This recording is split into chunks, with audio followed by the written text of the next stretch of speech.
Salam, xoş gördük dəyərli izləyicilər. Etibarnamələrlə bağlı Mərkəzi Bankın qəbul etdiyi yeni qərardan bəzi sürücülərin informasiyası, məlumatı azdır. Hətta bu qərarın nədən ibarət olduğunu bilməyənlər də var. Məhz buna görə də yanımızda nəqliyyat üzrə mütəxəssis ekspert Anar bəy var. Anar bəydən soruşmaq istəyirəm ki, yeni qanun konkret nədən danışır və sürücülər etibarnamə ilə avtomobil satarkən onları nə gözləyəcək? Sadə dildə danışaq, insanlarımız başa düşsün. Nəqliyyat vasitəsinin sahibi nəqliyyat vasitəsini satarkən o zaman növbəti dəfə əgər bu sığortaya gedəcəksə, nəqliyyat vasitəsinin indiki sahibi sığortaya gedəcəksə, onda satdığı şəxs də nəzərə alınacaq. Satdığı şəxsin sığorta tarixçəsi nəzərə alınacaq burada. Yəni əgər satdığı şəxsin sığorta tarixçəsi belə deyək də ürəkaçan deyilsə, Bəli. adam mütəmadi şəkildə sığorta hadisələrinə səbəb olubsa, həmin şəxsin sığorta tarixçəsinə görə hesablanacaq belə çıxacaq. Bəli, belə qısa şəkildə nümunə üzərində gəlin deyə. Yəni bu da avtomobil sahibinə sərf eləməyəcək ona Avtomobil etibar. sahibinə sərf eləməyəcək. Avtomobil sahibi əgər nəqliyyat vasitəsini satanda sığorta müqaviləsini ləğv elətdirə biləcəksə, avtomobil sahibi üçün heç bir problem yoxdur. Əgər avtomobil sahibi nəqliyyat vasitəsini satanda sığorta etibarnaməsini ləğv elətdirə bilməyəcəksə, yenə də öz adında gedəcək. Yəni o yük daha çox düşəcək yük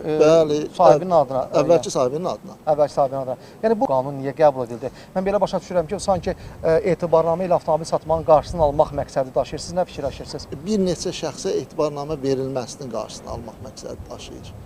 Təkcə alıb satmaq yox, bir neçə şəxsə etibarnamə verilməsinin qarşısını alır. Bunun üçün də yaxşı olardı ki, məhz etibarnamə, yəni sürmə haqqında etibarnamə ümumiyyətlə ləğv olunsun və sığorta hadisəsi zamanında birbaş sürücünün şəxsi işinə yazılsın. Sürücünün onsuz da sürücü vəsiqəsi var və burada sığorta hadisəsi qeydə alınan zaman nəqliyyat vasitəsini yox, sürücünü əsas götürmək lazım. Əgər etibarnamə onda ləğv olunmazsa nə baş verəcək? Yəni bu qanun Etibarnamə nəyə ləğv gətirib olunmasa çıxaracaq? vətəndaş məcburdur ki, heç kimə etibarnamə verməsin. Belə bir şey mümkündür sizcə? Təbii ki, mümkün deyil. Təbii ki, mümkün deyil. Bu da problemlərə səbəb olacaq. Sürücülərin etibarnaməsiz nəqliyyat vasitəsini idarə etməsini gətirib çıxardacaq.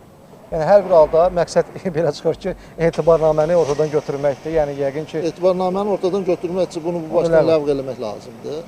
Yox, bunu məhdudlaşdırmaqdırsa, o da elə bir sərhəd qoyuldu ki, burada artıq demək olar ki, sürücülər pis vəziyyətdə qaldı. Aydın, çox sağ olun, minnətdaram. Dəyərli izləyicilər, belə çıxır ki, etibarnamə ilə avtomobil satanda, hansı ki, bir neçə nəfər avtomobil verəndə etibarnamə ilə, burada təbii ki, fərqi yoxdur da, sürücülük, sürmə hüququ olsun və yaxud satmaq məqsədi ilə olsun.